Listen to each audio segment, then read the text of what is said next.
வணக்கம் நேயர்களே, இது ஷர்மிளா டாக்கீஸ். நான் உங்கள் டாக்டர் ஷர்மிளா. இன்னைக்கு நம்மளோட சிறப்பு விருந்தினரா இணைஞ்சிருக்கிறாரு. ரிட்டயர்டு ஐஏஎஸ் ஆபிசர், அரசியல் விமர்சகர் ஐயா திரு பாலச்சந்திரன் அவர்கள். வணக்கம் சார். வணக்கம் டாக்டர் ஷர்மிளா. வணக்கம். எல்லாரும் ஆவலா காத்துட்டு இருந்த எக்ஸிட் போல்ஸ் இன்னைக்கு வெளிவந்திருக்கு அப்படிங்கறத பாக்குறோம். இன்னைக்கு எக்ஸ்க்ளூசிவா தமிழ்நாடு பத்தி மட்டுமே நம்ம பேசணும். கடந்த காலங்கள்ல பாத்தீங்கன்னா எக்ஸிட் போல்ஸ் தவறாகவும் போயிருக்கு அப்படிங்கறதையும் நம்ம பார்த்துட்டோம். 2016ல மீண்டும் திமுக ஆட்சி அமைக்கும் அப்படின்னு சொன்னாங்க. ஆனா அதிமுக ஆட்சிக்கு வந்தாங்க அப்படிங்கறத பார்த்தோம். 2021ல திமுக ஆட்சிக்கு வரும்னு கரெக்டா ப்ரெடிக்ட் பண்ணாங்க. ஆனா நம்பர் ஆஃப் சீட்ஸ் அப்படிங்கறத ஒரு சின்ன ஒரு டிஸ்கிரிபன்சிஸ் இருந்தது. இந்த வாட்டி ஒட்டுமொத்த எக்ஸிட் போல்ஸும் ஒருங்கிணைந்து சொல்லக்கூடிய ஒரு விஷயம், மீண்டும் திமுக அதிக பெரும்பான்மையோடு ஆட்சி அமைக்கும் அப்படிங்கிற ஒரு கருத்து கணிப்பை வெளியிட்டிருக்கிறாங்க. இதை எப்படி பாக்குறீங்க? 2021ல ஜீவா டுடேல நான் சொன்னேன், திமுக கூட்டணி 155ல இருந்து 160 வரைக்கும் கிடைக்கும். நான் ஒருத்த மட்டும்தான் அப்படி சொன்னேன். மற்ற எல்லாருமே 180 190 தான் சொன்னாங்க. 2006ல நினைக்கிறேன், இவர் தான் மறுபடியும் கலைஞர் ஆட்சிக்கு வருவார்னு சொன்னபோது அவர் வரல. ஏன்னா இதுல இருந்து என்ன தெரியுது, சாம்பிள் சர்வேங்கிறது ரொம்ப முக்கியம். நீங்க எந்த சாம்பிள் எடுக்கிறீங்கிறது ரொம்ப முக்கியம். 2006ல நான் நினைக்கிறேன் கலைஞர் தோத்ததுக்கு ஒரு முக்கியமான காரணம் என்னன்னா, அவங்களுடைய கூட்டணி சரியா அமையல. அந்த மாதிரி கலைஞருடைய ஆட்சி காலத்திலேயே இன்னைக்கு இவர் ஸ்டாலின் செய்யற மாதிரியான முயற்சிகள், பல முயற்சிகள் எடுக்கப்பட்டன. ஏழை எளியோருடைய எம்பவர்மெண்ட் இதெல்லாம் அவ்வளவு நல்லது செஞ்சும் அவங்களால ஆட்சிக்கு வர முடியல. அப்ப இவங்களுடைய சாம்பிள் இவங்க கேட்ட சாம்பிள் இந்த பலனடைந்தவர்களை பெரும்பான்மையானவர் அவர் தான் வருவார்னு சொல்லியிருக்கலாம். இந்த கட்சிகளுடைய ஓட் பேங்க்னு ஒன்று இருக்கு. அவங்க எதை பத்தியும் கவலைப்படாம தங்கள் கட்சி சொல்றபடி போடுவாங்க. அதே மாதிரி இந்த மைனாரிட்டிஸ் ஓட் பேங்க்னு ஒன்று இருக்கு. அவங்க தங்களுடைய கட்சியெல்லாம் பத்தி கூட கவலைப்படாம அவங்க தங்களுக்கு எது நல்லது நடக்கணுமோ அதை யார் காப்பாற்றுவாங்களோ அதை சேர்த்து வச்சுதான் அவங்க கணிப்பாங்க யாருக்கு ஓட்டு போடணும்னு. இந்த மாதிரி எல்லாம் சேர்ந்து கம்பைண்டா அமைகிறதுங்கிறது ரொம்ப அபூர்வம். அதனால எந்த ஒரு இதை கருத்து கணிப்புன்னு சொல்றது ஒரு விதத்துல சரி கிடையாது. ஏன்னா நீங்க தேர்தலுக்கு முன்னாடி சொல்றது எல்லாம் கருத்து கணிப்பு. இப்போ தேர்தலுக்கு அப்புறம் என்ன செய்றீங்க, எல்லாத்தையும் யாருக்கு ஓட்டு போட்டீங்கன்னு கேட்டுட்டு அதுக்கப்புறம் எழுதுனால இது ஓட்டு கணிப்பு. இது கருத்து கணிப்பு கிடையாது. இந்த ஓட்டு கணிப்பு இந்த டிபெண்டிங் அப்பான் த சாம்பிள் எல்லா கருத்து கணிப்பும் கடைசியில் என்ன சொல்லுவாங்க, கருத்து கணிப்புலயே there can be a margin of error margin of 2 to 3%. இப்ப பல கேண்டிடேட் ஜெயிக்கிறதே ஜெயிச்சவருக்கும் அடுத்து உள்ளவருக்கும் இடையில உள்ள வித்தியாசம் மொத்தமாக பதியப்பட்ட வாக்குகள்ல 1%, 2% இப்படித்தான் இருக்கும். அப்ப 2% அல்லது 3% எரர் ஆஃப் மார்ஜின் இருந்ததுன்னா, இந்த மார்ஜின் ஆஃப் எரர் இருந்ததுன்னா, அப்ப தலைகளை ரிசல்ட் போறதுக்கு சான்ஸ் இருக்கு. All this set and then இந்த கருத்து கணிப்புல இந்த ஓட்டு கணிப்புல எனக்கு ஒரு இது என்னன்னா, ஒருத்தங்க சொல்றாங்க இவர் 18ல இருந்து 24 சீட்டுகள் இவருக்கு கிடைக்கும், விஜய்க்கு கிடைக்கும்னு சொல்றாங்க. இது எப்படி கிடைக்கும்னு சொல்லி எனக்கு தெரியல. அதாவது ரெண்டு விஷயம் இதுல இருக்கு. விஜயுடைய ஓட் பேங்க் சொல்றாங்க எவ்வளவு வரும்னு சொல்றாங்க. அவங்க 25% சொல்றவங்களும் இருக்காங்க. இப்போ விஜய் 20% வரைக்கும் வர்ற வரைக்கும் அவர் பெரும்பான்மையா அதிமுகவுடைய வாக்குகளை எடுப்பார். பெரும்பான்மையாக கொஞ்சம் திமுக ஓட்டுகளும் இருக்கும். 20%க்கு மேல அவருக்கு வந்ததுன்னா அது பெரும்பான்மை திமுகவுடைய வாக்குகள் தான். அதுக்கு மேல வர்ற பெர்சன்டேஜ் எல்லாம் அப்படி பார்த்தா இவங்க சொல்ற அத்தனை சீட் டிஎம்கேக்கு கிடைக்காது, இவங்க சொல்றபடி பார்த்தா. அதனால இந்த ஓட்டு கணிப்பு எனக்கு சில குழப்பங்களை கொடுக்குது. நான் என்ன நினைக்கிறேன்னா, இந்த கட்டுமானம் எங்க யாருக்கு இருக்கு, இப்போ டிஎம்கே ஏடிஎம்கே ரெண்டு பேருக்கும் வில்லேஜ் லெவல் முதற்கொண்டு கட்டுமானங்கள் இருக்கு.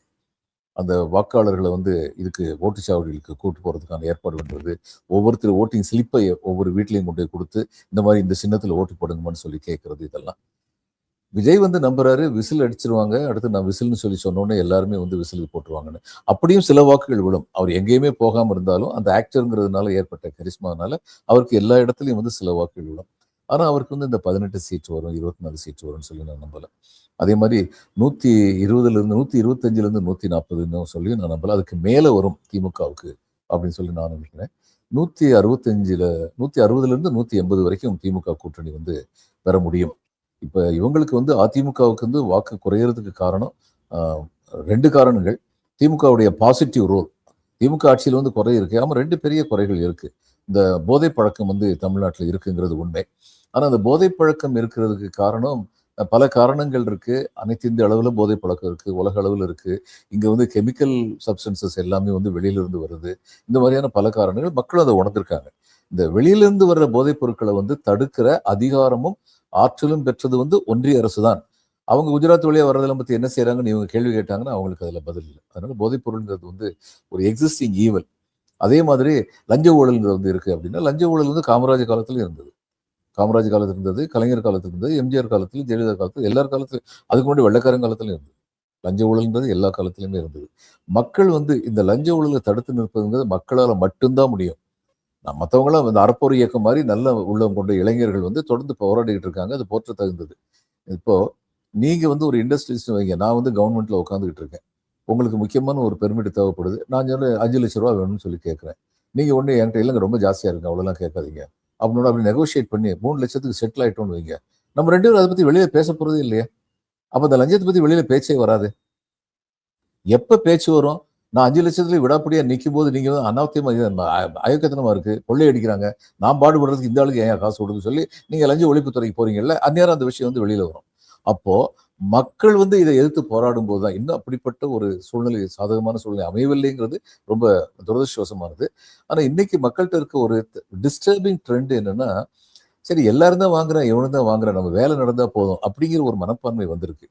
இது வந்து ஆரோக்கியமானது இல்லை. ஆனா அதுதான் இன்னைக்கு இருக்கிறது. இப்ப நான் கிராமங்கள்ல போய் பேசி பார்த்த மட்டும் நான் கேட்கும்போது லஞ்ச ஊழல் அதிகமா இருக்கு திமுக ஆட்சியிலன்னு சொல்லி சொல்றாங்க. யார் வாங்கல? எல்லாரும் தான் வாங்குறாங்க அப்படின்னு சொல்லி சொன்னாங்க. சில பேர் என்ன நினைச்சாங்கன்னா, விஜய் வந்தா வாங்க மாட்டாருன்னு சொல்றாரு. ஏன்னா he is an untested category. அதனால வாங்க மாட்டாருன்னு சொல்றாரு அப்படின்னு சொல்லி நினைச்சாங்க. இப்ப சீமான் வந்து இது இலவசங்களே கூடாதுன்னு சொல்லி பேசினாரு. தொடர்ந்து பேசிட்டு இருக்காரு. இவர் வந்து இலவசங்கள் இது கொடுக்கவே கூடாதுன்னு முதல்ல பேசிட்டு விஜய் அதுக்கப்புறம் பிளேட்டை மாத்திட்டாரு. அவருக்கு அனௌன்ஸ் பண்ண இலவசங்களுக்கு கணக்கே கிடையாது அப்படின்னு ஆயிடுச்சு. சீமானே வந்து நான் ஏற்கனவே சொல்லியிருக்கேன், இன்னொரு இடத்துல சொன்னேன், இவங்க விவசாய தொழிலாளர்களை அரசு பணியாளர்களை ஆக்கி விட்டுருவேன்னு சொல்லி சொன்னார், சொல்லியிருக்காரு அவருடைய கமிட்மெண்ட். இப்ப விதைக்கிற காலத்திலயும் அறுக்கிற காலத்திலும் தான் ஒரு 10 ஏக்கர் நிலம் இருக்குன்னா அதுல வந்து ஒரு 20 பேர் தேவைப்படும், 20 பேர் 30 பேர் தேவைப்படும். அந்த 2 பீரியட்லையும் தான். அது 2 5 நாள் 10 நாள் அல்லது 7 நாள் 14 நாள். மீதி உள்ள 100 நாள் பயிர் அல்லது 60 நாள் பயிர்ல மீதி உள்ள நாள்ல வந்து 4 பேர் போதும் அந்த நிலத்துல மெயின்டெனன்ஸ் ஆஃப் தி கிராப்புக்கு. ஆனா நீங்க அரசு பணியாளராக வருஷம் பூரா சம்பளம் கொடுக்கணும். அது பயிர்கள்ல வந்து மானோ கிராப் லேண்ட் இருக்கு, டபுள் கிராப் லேண்ட் இருக்கு, ட்ரிபிள் கிராப் லேண்ட் இருக்கு. 3 சாகுபடியும் பண்ண முடியும், 2 சாகுபடி கண்டிப்பா பண்ண முடியும், ஒரு சாகுபடி நிச்சயமா பண்ண முடியும் அப்படிங்கிற நிலங்கள் இருக்கு. அப்ப அங்க உள்ள அத்தனை பேருக்கு நீங்க வந்து அரசு பணியாளர் ஆக்குனா இதை விட பெரிய இலவசம் எதுவுமே கிடையாது. சும்மா உட்கார வச்சு சம்பளம் கொடுக்கறது மாதிரி இலவசம் எதுவுமே கிடையாது. அதனால எல்லா கட்சிகிட்டையுமே வந்து ஹிப்பாக்ரசி, அட்லீஸ்ட் டிஎம்கே ஏடிஎம்கே 2 பேர்த்தையும் இதுல ஹிப்பாக்ரசி கிடையாது. இவர் வந்து பிரதமர் வந்து சொல்லிட்டு இருக்காரு, இலவசங்கள் நாட்டையே நாசமாக்கி விடுன்னு சொல்லுவாரு. அடுத்து அவங்களுடைய பார்ட்டி வந்து பதவிக்கு வர்றதுக்காக 10,000 ரூபாய் கொடுப்பாங்க. உங்களுக்கு இண்டஸ்ட்ரிக்காக கொடுத்தோம் 10,000 ரூபான்னு கொடுத்துட்டு 2 லட்சம் வரைக்கும் கொடுப்போம், இப்ப 10,000 கொடுத்துருக்கோம்பாங்க. அடுத்து வந்து என்ன பண்ணுவாங்க, அவங்க எல்லாரையும் ஹெராஸ் பண்ணுவாங்க. பீகார்ல தான் நடந்துகிட்டு இருக்கு. நீ என்ன பண்ணன்னு கேட்கறாங்க. இது மகாராஷ்டிரா என்ன பண்ணாங்க, 3 இன்ஸ்டால்மெண்ட் ஒரே நேரத்தில் கொடுக்குறோம் அப்படின்னு சொல்லி எலெக்ஷன் முன்னாடி கொடுத்தாங்க. கொடுத்துட்டு அதுக்கப்புறம் என்ன பண்ணாங்க, இந்த ஆதார் கார்டு இருக்கா, அது இருக்கா, இது இருக்கான்னு கேட்டு மேற்கொண்டு பல பேருக்கு கிடைக்காம இருக்கு அப்படின்னு அங்க கம்ப்ளைண்ட் இருக்கு. இந்த உருவத்தில் வந்து திமுக அதிமுக 2 பேருமே பாராட்டணும். அவங்ககிட்ட இது ஹிப்பாக்ரசி இல்லை. நாங்கள் சோசியோ எக்கனாமிக் ப்ராக்ரஸுக்காக சில விஷயங்களை கொடுக்கணும்னு நம்புறோம் அப்படின்னு சொல்லி சொல்றாங்க. அப்போ இந்த விஷயங்களையும் மக்கள் பார்ப்பாங்க, இவங்க எவ்வளவு பண்ணிருக்காங்க திமுக அப்படிங்கிறதையும் பார்ப்பாங்க. மற்றவங்க ப்ராமிஸ் பண்றாங்க, ப்ராமிஸ் பண்றதுல எந்த அளவுக்கு செய்ய போறாங்க அப்படிங்கிறத பத்தி யோசிப்பாங்க. இவரு நாளைக்கு வர்ற பலாக்காயை விட கையில இருக்க களக்காயை விட மேலப்பா அப்படின்னு நினைக்கிறவங்க நிறைய பேர் இருக்காங்க. தொடர்ந்து திமுகவுக்கு ஒரு பெரிய ஒரு குட்வில் இருக்கு. அவங்க வாக்கு கொடுத்தாங்கன்னா காப்பாத்திடுவாங்க அப்படிங்கிற ஒரு குட்வில் இருக்கு. சில குடும்பங்களுடைய வாக்குகள் அவங்க தேர்தல் வாக்குறுதியா போன தூரம் கொடுத்தது நிறைவேற்ற முடியல. நர்சஸ் கன்ஃபர்மேஷன், டீச்சர்ஸ் கன்ஃபர்மேஷன், இது மாதிரி டாக்டர்ஸ் கன்ஃபர்மேஷன், இது மாதிரி சொல்லிட்டு போகலாம். ஆனா அவங்கெல்லாம் சின்ன சின்ன குடும்பங்கள். பெரிய குடும்பங்கள் மகளிருக்கு வந்து இது கொடுத்தது, வேலை வாய்ப்பு, இது பஸ் பயணம் இலவசமா கொடுத்தது, கலைஞர் உரிமை தொகைன்னு சொல்லி அவங்களுக்கு கொடுத்தது, படிக்கிற பிள்ளைங்களுக்கு வந்து இது அரசு பள்ளிகளில் படிக்கிற பிள்ளைங்க படிச்சு முடிச்ச உடனே கல்லூரிக்கு போறதுன்னா மாசம் 1000 ரூபாய், பெண்ணா இருந்தாலும் சரி ஆணா இருந்தாலும் சரி கொடுத்தது. அதனால இவ்வளவு கொடுத்ததுனால இப்ப அவர் வந்து பிரைமரி ஸ்கூல்ல வந்து இலவசம் வந்து பிரேக்ஃபாஸ்ட் கொடுக்குறாரு, உணவு கொடுக்குறாரு. அதை நான் வந்து மிட் ஸ்கூல் வரைக்கும் 8வது வகுப்பு வரைக்கும் நான் விரிவுபடுத்துறேன்னு அவர் சொல்லும் போது எல்லாரும் அதை நம்புவாங்க. என்ன இவங்க சொல்றதை செய்யறாங்க அப்படின்னு சொல்லி நம்புவாங்க. அப்ப யாருக்கு கொடுக்கலையோ, இவங்க சொன்னதை செய்ய முடியலையோ அந்த ஜனத்தொகை எவ்வளவு இருக்கு, சொன்னதை செஞ்ச ஜனத்தொகை எவ்வளவு இருக்குன்னு பார்த்தா சொன்னதை செஞ்ச ஜனத்தொகை ரொம்ப அதிகமா இருக்காங்க, சந்தேகமே இல்லாம இருக்காங்க. இந்த லா அண்ட் ஆர்டர் சிச்சுவேஷன் கெட்டு போச்சு. சொல்லுங்க. அதான் சார். இப்ப எதிர்க்கட்சிகள் வச்ச நரேட்டிவ்ஸ் இருக்கு இல்லையா? இங்க சட்டம் ஒழுங்கு சீரழிஞ்சு போச்சு. பெண்களுக்கு பாதுகாப்பு இல்ல. அதிகமா கடன் வாங்குன ஒரு மாநிலமாக தமிழ்நாடு இருக்கு. இது போன்ற விமர்சனங்கள் மக்கள் கிட்ட ரெசோனேட் ஆகலையா? இல்ல மக்கள் அத நம்பலையா? இல்ல இல்ல மக்கள் வந்து மக்கள் திமுக அத கடந்து திமுகவுக்கு ஒரு ஆதரவு குடுக்குறாங்களா? மக்களுடைய மனநிலை. இந்த இத பார்த்து தமிழ்நாடு நிலவரத்த யூடியூப பார்த்து புரிஞ்சுக்கிறாங்க பாருங்க. சமூக ஊடகங்கள பார்த்து புரிஞ்சுக்கிறாங்கல்ல. அவங்க இங்க நிஜமாவே பெண்களுக்கு பாதுகாப்பு இல்லன்னு நம்புறாங்க. இந்த ஒரு பெண்ணுக்கு வன்புணர்வு நடந்தா கூட தமிழ்நாடு வெட்கி தலை குனியும். அது தப்பு. ரொம்ப தப்பு. ஆனா அதே சமயம் 8 கோடி ஜனத்தொகையில ஏறக்குறைய 4 கோடி பெண்கள் இருக்காங்க. அந்த 4 கோடி பெண்கள்ல வந்து ஒரு 2 கோடி 2.5 கோடி பெண்கள் வந்து குழந்தை பெறும் வல்லமை பெற்றவர்களாக இருக்கிறாங்க. இப்ப இந்த 2.5 கோடி பெண்களுக்கு மேலேயும் வந்து வெளியில போக முடியாத நிலைமை இருக்கா? கிராமத்துல போய் பார்க்கலையே இவங்க. இவங்க பார்க்காம இருக்கலாம். கிராமத்து ஜனங்கள் பார்க்காம இருக்காங்களா? அப்ப இது வந்து இட்டுக்கட்டப்பட்ட கதை. எப்படி ஒரு பெண்ணுக்கு வன்புணர்வு நடந்தா கூட நம்ம வெட்கி தலை குனியணுமோ, அதே மாதிரி இப்படி வந்து எக்ஸாகரேட் பண்ணி சொல்றாங்களே, அதை பத்தியும் வெட்கி தலை குனியணும். அதனால இந்த லா அண்ட் ஆர்டர் சிச்சுவேஷன் வந்து இவங்க இட்டுவிட்ட கதை. அதை ஜனங்கள் உணர்ந்திருப்பாங்க அப்படின்னு சொல்லி நான் நினைக்கிறேன். இந்த கடனை பத்தி சொன்னீங்கல்ல, ஜனங்களுக்கு அதை பத்தி கவலை இல்லைங்க. அது இன்னொன்னு என்னன்னா, படிச்சவங்களுக்கும் தெரியும் இவங்க கதை விடுறாங்கன்னு. 1947 இருந்து 2014 வரைக்கும் ஒன்றிய அரசு எவ்வளவு கடன் வாங்குச்சோ, அதை விட அதிகமான கடனை இந்த பாரதிய ஜனதா கட்சியுடைய அரசு வந்து இந்த 12 வருஷத்துல வாங்கியிருக்காங்க. இதை பத்தி ஏன் இவங்க பேச மாட்டேங்கிறாங்க? ஆனா திமுக காரங்க இதை பத்தி கேட்கறாங்கல்ல கேள்வி.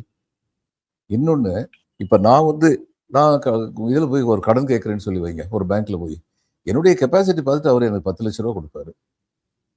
சிவநாடார் போய் கடன் கேட்டா 1000 கோடி ரூபா கொடுப்பாரு. அவர் கெப்பாசிட்டி பார்த்து. தமிழ்நாடு அரசுக்கு ரீபேமெண்ட் கெப்பாசிட்டி இருக்கு. அதனால கடன் தர்றாங்க. எடப்பாடியார் ஆட்சி காலத்துல ஆர்பிஐ வந்து ஒரு தடவை அவங்களுக்கு கடன் வந்து ரெஃப்யூஸ் பண்ணாங்க. ஏன் ரீபேமெண்ட் கெப்பாசிட்டி இல்லைன்னு சொல்லி பார்த்தாங்க. 11% 10% எக்கனாமிக் growth வர்றது எதை காட்டுது? Productivity is more. அதனால ஜனங்களுக்கு வந்து நிச்சயமா வந்து இது வருமானம் கூடுது. அரசுக்கு வந்து வருமானம் கூடுது. ரீபே பண்ற கெப்பாசிட்டி இருக்கு. ஜப்பான்ல வந்து ஒரு காலத்துல வந்து பயங்கர டிப்ரெஷன்ல இருந்தாங்க. கடலை அகழ்ந்து ஒரு புது ஏர்போர்ட் கட்டினாங்க. வேலை வாய்ப்பை உருவாக்கணுங்கிறதுக்காக மாறி மாறி என்ன அடிச்சு அடிச்சு அடிச்சு எல்லாருக்கும் சம்பளத்தை கொடுத்தாங்க. ஏறக்குறைய 7 வருஷமோ 11 வருஷமோ. அதுக்கப்புறம் ஜப்பானுடைய பொருளாதாரம் மறுபடியும் தளர்ந்துச்சு.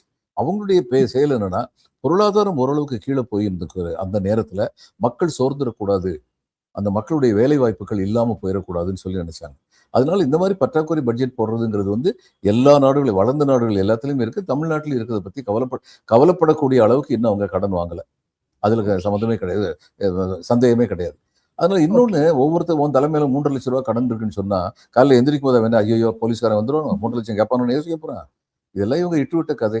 5 லட்சம் இருக்குன்னு சொன்னாலும் அவங்க கவலைப்படுவாங்க. எல்லாருக்கும் வரதான் சாமி, எனக்கும் வரும்போது பார்ப்போம் அப்படி சொல்லிட்டு போயிடுவாங்க. இவங்களுக்கு நெரட்டிவ் சரியா அமைய முடியும். இன்னொன்னு என்னன்னா, இத்தனை நல்ல காரியங்கள் பண்ணியிருக்கேன்னு இவர் சொல்லும் போது, நான் முதல்வன் திட்டத்துல குறைபாடு இருக்கா? அதை சொன்னா அது இது கிரியேட்டிவ் கிரிட்டிசிசம், ஆக்கப்பூர்வமான விமர்சனம். அதை வரவேற்கணும். எதிர்கட்சிகள் அப்படித்தான் இருக்கணும். நீங்க திட்டம் சரியா சரியா போடல, திட்டத்தில் இந்த ஓட்டை இருக்கு அப்படின்னு சொல்லலாம். அல்லது திட்டம் சரியா போட்டீங்க, செயல்படுத்தினால் இந்தந்த தவறுகள்லாம் இருக்கு அப்படின்னு சொல்லலாம். அதெல்லாம் பத்தி வாயவே திறக்க மாட்டேங்கிறாங்க. நான் முதல்வன், புதுமை பெண், தமிழ் செல்வன், அதுக்கப்புறம் இந்த பெண்களுக்கான இது உரிமை தொகை, எத்தனையோ வரிசையா பண்ணியிருக்காங்கல்ல. ஒரு வார்த்தையும் அதை பத்தி பேச மாட்டேங்கிறாங்க. இன்னொன்னு நான் கேட்கிறேன், இதுல வந்து இவங்களே கிடையாதா? நல்ல முதல்வர்களே நம்ம நாட்டுல ஸ்டாலின் ஒருத்தர் மட்டும் தானா? அப்படின்னு இல்லை. அந்த காலத்துல நயனார் இருந்தாரு, இதுல நம்பூதிரிபாத் இருந்தாரு, இதுல கேரளால நயனார் இருந்தாரு. இப்ப பினராயி விஜயன், ஏகே ஆண்டனி, காங்கிரஸ் சேர்ந்தவர், லெஃப்ட் ஆஃப் சென்டர், லெப்டிஸ்ட், அவர் இருந்தாரு. இங்க வந்து காமராஜ், கலைஞர், இவர் எம்ஜிஆர், ஜெயலலிதா, இவங்க எல்லாருமே வந்து இதுல வந்து ஒருங்கிணைந்த வளர்ச்சிங்கிற நம்பிக்கை உள்ளவங்களா இருந்தாங்க. பட்நாயக் வந்து 24 வருஷம் ஆண்டாரு. ஒரு ஊழல் குற்றச்சாட்டு அவர் மேல கிடையாது. பட்நாயக் ஒரிசால அவர் ஒரு மிகச்சிறந்த இருந்த முதலமைச்சர் இருந்தார். அப்ப இவங்கல இருந்து ஸ்டாலின் எப்படி வேறுபடுறாருன்னா, இந்த நலத்திட்டங்களுக்கு வந்து அவர் ஒரு குவாண்டம் ஜம்ப் கொடுத்தார். This is most important point. He gave a quantum jump. Scale of 1 to 10ல வந்து 1ல இருந்து 5 வரைக்கும் வர்றதுக்கு 4 எடுத்துக்கிட்டு இருந்ததுன்னா முன்னேறிக்கிட்டே இருந்தோம். 1ல இருந்து 2க்கு வந்தோம், 2ல இருந்து 3க்கு வந்தோம், 4க்கு வந்து 5க்கு வந்தோம். 5ல இருந்து 8க்கு வந்து 5 வருஷத்துல டக்குன்னு மேல கொண்டு வந்தார். அது பெரிய விஷயம். இந்த அளவுக்கு நலத்திட்டங்கள் 5 ஆண்டுகள்ல வேற எந்த அரசாவது, மாநில அரசாவது, இன்னைக்குள்ள எந்த அரசாவது நடத்தியிருக்கா? கேளுங்க, பதில் வரட்டும். மக்களுக்கு இதெல்லாம் தெரியாம இருக்குமா? அதனால நான் நினைக்கிறேன், இதுல வந்து விஜய்க்கு இத்தனை வாக்குகள் கிடைக்கும் அப்படின்னு நினைக்கிறேன். இத்தனை சீட்டு கிடைக்கும்னா, அப்படி சீட்டு கிடைக்கிறதுக்கு அவர் வந்து ஒரு தொகுதியில வந்து 30,000 40,000 ஓட்டு கூட வாங்கலாம் ஆவரேஜா. ஆனா ஒரு தொகுதியில ஜெயிக்கணும்னா 1,00,000க்கு மேல வரணும், ஒரு தொகுதியில். அந்த மாதிரி அவர் வந்து 18 தொகுதியில 24 தொகுதியில வாங்குவார்னு எனக்கு நம்பிக்கை இல்லை. ஓகே. இதுல இந்த எக்ஸிட் போல்ல அதிமுகவுடைய அந்த நிலைமையும் நம்ம பார்க்க வேண்டியிருக்கு. பெரும்பாலான எக்ஸிட் போல்ஸ் என்ன சொல்றாங்கன்னா, அதிமுக வந்து அட்லீஸ்ட் ஒரு 60, 70 சீட்டு ஜெயிக்கும் அப்படிங்கிற ஒரு விஷயத்த சொல்றாங்க. 2021லயும் பார்த்தீங்கன்னா, திமுகவுக்கும், அதிமுகவுக்கும் இருந்த வாக்கு வோட் பெர்சன்டேஜ் டிஃபரன்ஸ் வந்து ஒரு 6% தான் இருந்தது. இந்த வருஷமும் கிட்டத்தட்ட அதே மாதிரி 6-8% தான் ரிஃப்ளெக்ட் பண்றாங்க. ஆனா இங்க விஜய் அப்படிங்கிற ஒரு தேர்ட் ஃபோர்ஸ் வந்து கிட்டத்தட்ட 18ல இருந்து 20% வாக்கு வங்கிய அவர் ஏற்படுத்தியிருக்காரு அப்படின்னு சொல்றாங்க. அப்போ ஒரு பக்கம் வந்து எடப்பாடியுடைய ஆளுமை பத்தல. அவரால வந்து இந்த வாட்டி அதிமுக அழிஞ்சு போயிடும். அதிமுக களத்திலேயே இருக்காது அப்படிங்கிற ஒரு நரேட்டிவ் வந்து ஒரு பக்கம் சொல்லப்பட்டது. விஜய் வந்து அதிகமாக வந்து அதிமுகவுடைய வாக்கு வங்கிய தான் வந்து வாங்குவாரு அப்படின்னு சொல்லப்பட்டது. இன்னைக்கு விஜயுடைய வருகையினால அதிமுக ஜெயிக்கிற வாய்ப்பை இழக்கிறதா? அப்படிப்பட்ட ஒரு விஷயத்த வந்து இந்த எக்ஸிட் போல் வெளிப்படுத்துதுன்னு நீங்க நினைக்கிறீங்களா? இல்ல வழக்கம் போல அதிமுகவுடைய ஸ்ட்ரெங்த் அப்படியே தான் இருக்கு. கடந்த தேர்தல்ல எவ்வளவு வாக்குகள் அவர் வாங்கினாரோ, அத அவர் ரீடெயின் பண்ணிக்கிறாரு. எந்த விதத்திலயும் அ அதிமுகவுடைய அந்த வாக்கு வங்கி வந்து சிதையல. அது ரீடெயின் பண்ணியிருக்காங்க அப்படின்னு பாக்குறேன். இல்லை, கொஞ்சம் கன்ஃபியூசிங். ஏன்னா அதிமுகவுடைய வாக்குகளை மட்டும்தான் விஜய் வாங்கியிருந்தாருன்னா இவங்களுக்கு 80 சீட்டு ப்ரெடிக்ஷன் கொடுக்க முடியாது. ரொம்ப கம்மியாக தான் கொடுக்கணும். டிஎம்கே ஓட்டையும் அவர் வாங்கியிருக்கிறார். யூத்ல இருந்து அந்த மாதிரியும் போறவங்க வந்து இருக்கத்தான் செய்யறாங்க கண்டிப்பா. அப்போ எந்த அளவுக்கு டிஎம்கே ஓட்டு பிரிஞ்சிருக்கு, எந்த அளவுக்கு ஏடிஎம்கே ஓட்டு பிரிஞ்சிருக்குங்கிறது கவுண்டிங்ல தான் தெரியும். இந்த எலெக்ஷன் வந்து என்னால ப்ரெடிக்ஷன் வந்து ரொம்ப அக்யூரேட்டா கொடுக்க முடியல. ஏன்னா விஜய் வந்து இன்டிட்டர்மினேட் ஃபேக்டர் விஜய். அதுக்கப்புறம் எஸ்ஐஆர் வந்து மிஸ்டீரியஸ் ஃபேக்டர், அது ஒன்று இருக்கு, யாரும் மறந்துடக்கூடாது. எஸ்ஐஆர் ஒன்று இருக்கு. அப்போ இந்த ரெண்டும் எப்படி ஃபங்க்ஷன் பண்ண போகுதுங்கிறது ஃபீல்டு ரியாலிட்டியில சரியா என்னால் அசஸ் பண்ண முடியல. இதுல வந்து மக்கள் வந்து பொதுவாக வந்து நன்றி உள்ளவர்கள். நம்ம மக்கள் செஞ்ச காரியத்தை மறக்க மாட்டாங்க. இன்ஃபேக்ட் ரூபா வாங்கினவங்க வாங்கின காசுக்கு வஞ்சகம் பண்ணக்கூடாது அப்படின்னு சொல்லிட்டு ஓட்டு போடுறவங்க இருக்காங்க. ஜனநாயகத்துடைய கேடு. ஆனா அதெல்லாம் நடக்கத்தான் செய்யுது. ஆனா பொதுவா வந்து இத்தனை நல்ல காரியங்கள் நடந்திருக்கு அப்படின்னா அது பெரும்பான்மை மக்கள் அந்த நல்ல காரியங்கள் வந்து போய் சேர்ந்திருக்குன்னா அதனால வந்து திமுகவுக்குள்ள செல்வாக்கு வந்து மிகப்பெரிய அளவுல குறையாது. கரிஸ்மாவனால குறையிறது அப்படிங்கிறது கொஞ்சம் இருக்கலாம். மற்றபடி இந்த மாதிரி சில இந்த போதைப் பொருள் இதெல்லாம் நடமாடுறதுல சில குடும்பங்கள் பாதிக்கப்படுறாங்க. அவங்களாம் நிச்சயமா வந்து எந்த இப்போ அரசு விஜயோடைய வருகை வந்து எடப்பாடியுடைய வெற்றியை பாதிக்குதுன்னு நீங்க நினைக்கிறீங்களா? இல்ல அவருக்கு இது ஒரு 2 கார்னர் ஃபைட்டா இருந்ததுன்னா, எடப்பாடிக்கு வின்னிங் சான்சஸ் இருந்திருக்கும். ஒருவேளை அதிமுக ஆட்சி அமைக்கிறதுக்கான வாய்ப்புகளும் இருந்திருக்கும். அப்படின்னு நம்ம பார்க்கறது. இல்ல, நான் அப்படி நினைக்கல. அதாவது விஜய் வராம இருந்திருந்தா நான் ரொம்ப கரெக்டா ப்ரெடிக்ட் பண்ணியிருப்பேன், டிஎம்கே தான் ஜெயிக்கும், நல்ல வெற்றி பெறும்னு ரொம்ப கிளியரா சொல்லியிருப்பேன். ஏன்னா அந்நேரம் வந்து எடப்பாடிக்கு ஒரு மைனாரிட்டி ஓட்டு கூட போயிருக்காது.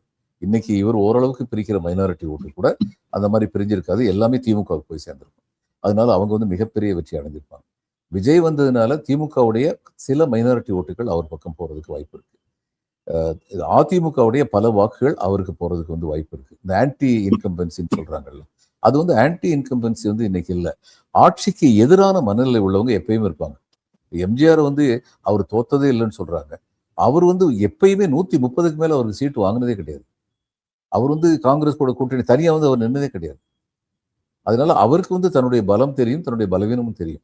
அப்படி எம்ஜிஆருடைய கரிஸ்மாவே அவ்வளவுதான் வாங்க முடிஞ்சதுன்னா விஜயுடைய கரிஸ்மா வந்து இந்த அளவுக்கு இவங்க சொல்றதுங்கிறது எனக்கு சந்தேகமா இருக்கு. ஆனால் ஒருவேளை ஆன்டி இன்கம்பன்சி இருந்து அதை சேனலைஸ் பண்ண எதிர்க்கட்சிகள் தவறிடுச்சு அப்படின்னு நினைக்கிறீங்களா? இல்ல, ஆன்டி இன்கம்பன்சி இருந்துச்சு நான் நினைக்கல.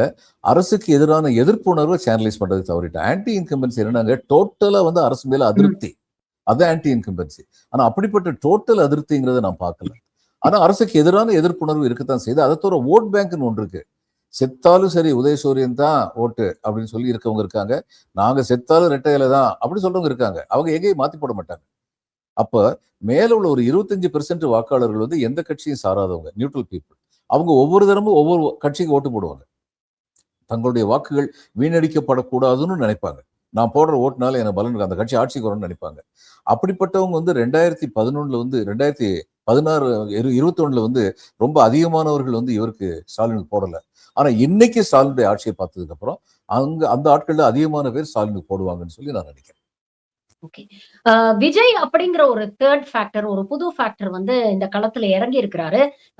சந்திக்கக்கூடிய முதல் தேர்தல்லயே கிட்டத்தட்ட 2 இலக்குல வந்து வாக்கு வங்கி அவர் ஏற்படுத்துறாரு அப்படிங்கிறது, தமிழ்நாடுடைய மக்களுடைய மனநிலையை பிரதிபலிக்குதுன்னு நீங்க நினைக்கிறீங்களா?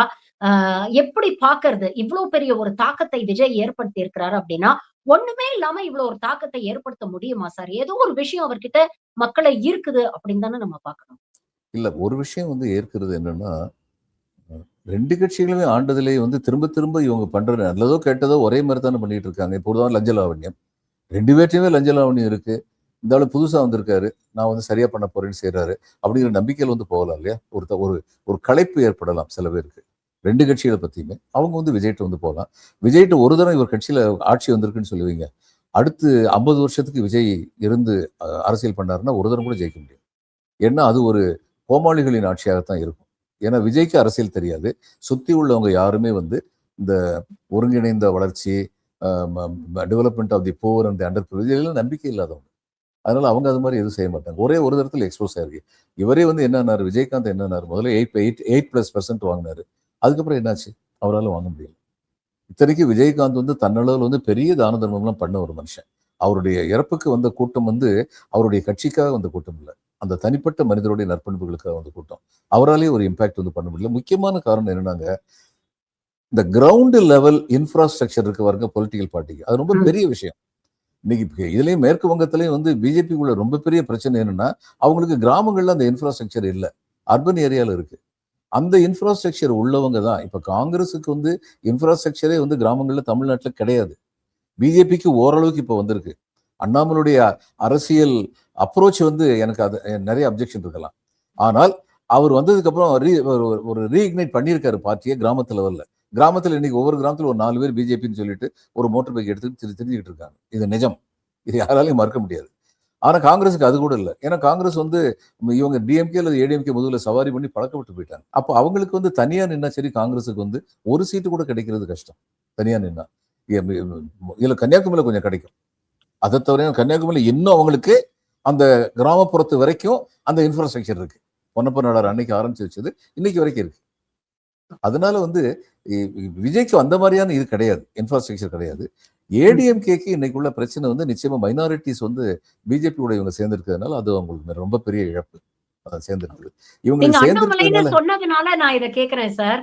லண்டன்ல இருக்கும்போது அண்ணாமலை ஒரு இன்டர்வியூ குடுத்தாரு. அது ரொம்ப வைரல் ஆச்சு. அதுல சொன்னாரு 2026 தேர்தல்ல ஒரு திராவிட கட்சி இல்லாம போயிடும் அப்படிங்கிற விஷயத்த சொன்னாரு. மறைமுகமா அதிமுகவ குறிப்பிட்டு தான் அவர் சொன்னாரு.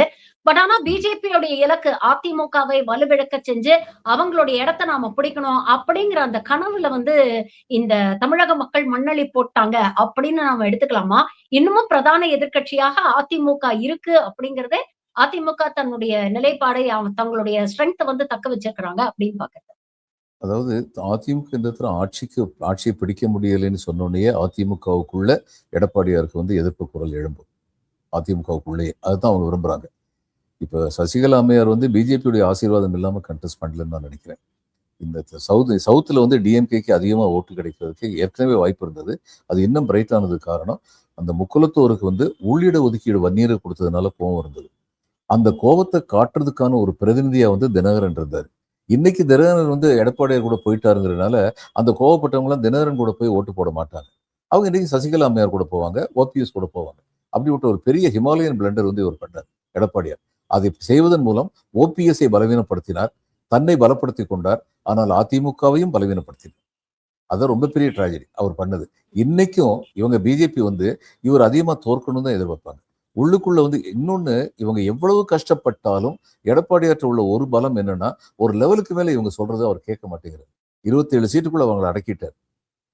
அது ஒரு பெரிய விஷயம் தான், சந்தேகம் இல்லை. அதுக்கப்புறம் ஒரு 7.5% வந்து கவர்னர் கையெழுத்து போடாதது இவர் போட்டார், துணிஞ்சு போட்டார், ஆர்டர் இஷ்யூ பண்ணார். அந்த மெடிக்கல் காலேஜில் வந்து கவர்மெண்ட் ஸ்கூல்ல படிச்ச பிள்ளைங்களுக்கு வந்து ரிசர்வேஷன். அதனால இவர் வந்து முழுக்க முழுக்க அவங்களுக்கு வந்து கீழ்ப்படிஞ்சு இருக்க மாட்டாருங்கிறது அவங்களுக்கு தெரியும். அதுக்கப்புறம் அவங்களுடைய பாலிசி என்னன்னா ஒரு கட்சியோட கூட்டணியை சேரணும், அடுத்து அந்த கட்சியை வந்து ஒண்ணும் இல்லாமல் சதிச்சிடணும். Shiv Sena is the best example. Maharashtra இவர் மதச்சார்பற்ற ஜனதா தளம் பீகார்ல எங்க போனாலும் இவங்க அதை தான் பண்ணுவாங்க. இங்கேயே அதை தான் பண்ணணும்னு ஆசைப்படுறாங்க. அலையன்ஸ் கட்சிகளுடைய ப்ராஸ்பெக்ட்ஸ் எப்படி இருக்குன்னு நினைக்கிறீங்க? கடந்த 2021 பாத்தீங்கன்னா, திமுகவுடைய கூட்டணி கட்சிகளும் கணிசமான தொகுதிகள வந்து ஜெயிச்சு, ஒரு பெரிய ஒரு சப்போர்ட்டா திமுகவுக்கு இருந்தாங்க. அதே இந்த வருஷம் இந்த ஆண்டும் தொடரும்னு நீங்க நினைக்கிறீங்களா? அதே மாரி என்டிஏ கூட்டணியில இருக்கக்கூடிய பாஜகவுடைய ப்ராஸ்பெக்ட்ஸ் எல்லாம் எப்படி இருக்கும்? பாமகவுடைய ப்ராஸ்பெக்ட்ஸ் எப்படி இருக்கும்னு நினைக்கிறீங்க? பாஜகவுக்கு வந்து ஜெயிக்கக்கூடிய தொகுதிகள் அதிகமாக அளிக்கப்படவில்லைன்னு அவங்களுக்கு பெரிய கிரீவன்ஸ் இருக்கு. அதுலயும் எடப்பாடியார் வந்து ரொம்ப திறமையா திறமையா இது கையாண்டுட்டார். அவங்க வந்து எதிர்பார்த்தது சென்னையில் அதிகமாக கொடுக்கணும், கோயம்புத்தூர்ல அதிகமாக கொடுக்கணும், கன்னியாகுமரியில் அதிகமாக கொடுக்கணும். ஏன்னா இதெல்லாம் நிச்சயமா ஜெயிக்கக்கூடிய தொகுதியில் நினைச்சாங்க. இவர் அவங்க நினைச்ச அளவுக்கு அங்க கொடுக்கல. அதனால அவங்களுக்கு ரொம்ப பெரிய ப்ராஸ்பெக்ட்ஸ் இருக்கும்னு சொல்லி எனக்கு தோணல. ஆம், கூட்டணி கட்சிகள்னு சொல்லி பார்த்தா அமமுகவுக்கு வந்து அவருக்கும் வந்து அவருடைய கம்யூனிட்டி சப்போர்ட் வந்து இருக்கு. அந்த கம்யூனிட்டி சப்போர்ட்னால அவர் வந்து சில இடங்கள் வந்து பெறுவார் தினகரன் அப்படின்னு சொல்லி நான் நினைக்கிறேன். கூட்டணி கட்சிகள் வந்துங்க திமுக வந்து கூட்டணி கட்சிகளுக்காக சின்சியரா வந்து உழைக்கிறாங்க. அதுல சந்தேகமே இல்லை. ஏன்னா திமுக தலைவர் வந்து எப்படி இருக்காருன்னா, Stalin has emerged as a very tall person. அதுல யாருக்கும் எந்த சந்தேகமும் இருக்க முடியாது. இன்னைக்கு இந்தியாவில் ஆளுற மாநில முதலமைச்சர்கள்லயே வந்து குறிப்பிடத்தக்க அளவு ஒரு இந்திய தலைவராக ஸ்டாலின் வந்து கருதப்படுகிறார். அது காரணம் அவர் வந்து தன்னுடைய எல்லாரையும் அரவணைச்சு போகணும்னு நினைக்கிற நினைப்பு. எல்லாரையுமே அரவணைக்கும் போது தனக்கு உற்ற உறவினர்களா இருக்கிற கூட்டணி கட்சி அரவணைக்காம இருப்பாரா? கீழே வந்து சில சலசலப்புகள் இருக்கு. அது திமுகவுக்குள்ளேயே கூட இருக்கு. சில இடங்கள்ல சலசலப்பு எல்லா இடத்துலயும் இருக்கும். ஆனா பொதுவா வந்து பார்க்கும்போது அந்த கூட்டணி கட்சிகளுக்கும் வந்து நல்ல வெற்றி வாய்ப்பு இருக்கு அப்படின்னு நான் நினைக்கிறேன். ஜோசியம் சொல்றது இல்ல, கள நிலவரத்தை பார்த்து எனக்கு தெரிஞ்ச அளவுல கள நிலவரம் என்னன்னு பார்த்து சொல்றேன். மக்கள் எப்படி ஓட்டு போடுறாங்கிறது 4ஆம் தேதி கவுண்ட் பண்ணும்போது தான் தெரியும். தேர்தல் கமிஷனுடைய ஒரு அரசியல், வாக்கு பதிவு இயந்திர அரசியல் அப்படிங்கிற ஒரு அரசியலை வந்து நம்ம முற்றிலும் ஒதுக்கி தள்ளிவிட முடியாது. இன்னைக்கு கூட பாத்தீங்கன்னா திமுகவை சேர்ந்த RS பாரதி அவர்கள் இன்னமும் வந்து தேர்தலுடைய ஃபைனல் ஓட்டர் டர்ன் அவுட் என்ன அப்படிங்கிற விவரங்களை தேர்தல் ஆணையம் வெளியிடாமல் வைத்திருக்கிறது அப்படிங்கிற ஒரு குற்றச்சாட்டு வச்சிருக்கிறாங்க. தேர்தல் வாக்கு இயந்திர அரசியல் ஏதாவது பண்றதுக்கான வாய்ப்புகள் இருக்குன்னு நினைக்கிறீங்களா? ஆந்திரால நடந்திருக்கு, கர்நாடகால நடந்திருக்கு, ராகுல் பேசியிருக்காரு, பரக்கல பிரபாகர் பேசியிருக்கிறாரு. அப்படிப்பட்ட ஏதாவது விஷயம் தமிழ்நாட்டுல நடக்கிறதுக்கான வாய்ப்பு இருக்கா? இல்ல வாய்ப்பு இருக்கலாம். ஆனா அதை ப்ரூவ் பண்ண முடியாது. அதாவது சுப்ரீம் கோர்ட்ல வந்து கேஸ் போட்ட போது சுப்ரீம் கோர்ட் வந்து தவறான ஒரு கேள்வி கேட்டாங்க. நீங்க இவிஎம்ல தப்பு, இவிஎம் தப்புன்னு சொல்றீங்களே, இந்த இவிஎம் வந்து இன்ட்ரோடியூஸ் பண்ணதுக்கு அப்புறம் ஏதாவது ஒரு தேர்தலில் இவிஎம் மூலம் ஒழுங்கீனம் நடத்தினாங்கன்னு ஒரு ஆதாரத்தை உங்களால காட்ட முடியுமான்னு கேட்டாங்க சுப்ரீம் கோர்ட். அப்ப கட்சிகளுக்கு ஆதாரத்தை காட்ட முடியல. உடனே சுப்ரீம் கோர்ட் வந்து கேஸை வந்து டிஸ்மிஸ் பண்ணிட்டாங்க. ஆனா சுப்ரீம் கோர்ட் கேட்ட கேள்வி தவறு. எங்கேயாவது தவறு நடந்திருக்கான ஆதாரம் காட்டுங்கன்னு கேட்கக்கூடாது. இவிஎம்மில் தவறு நடப்பதற்கான வாய்ப்புகள் இருக்கின்றனவா? அந்த கேள்வியை கேட்டிருக்கணும். அந்த கேள்வி அவங்க கேட்கல.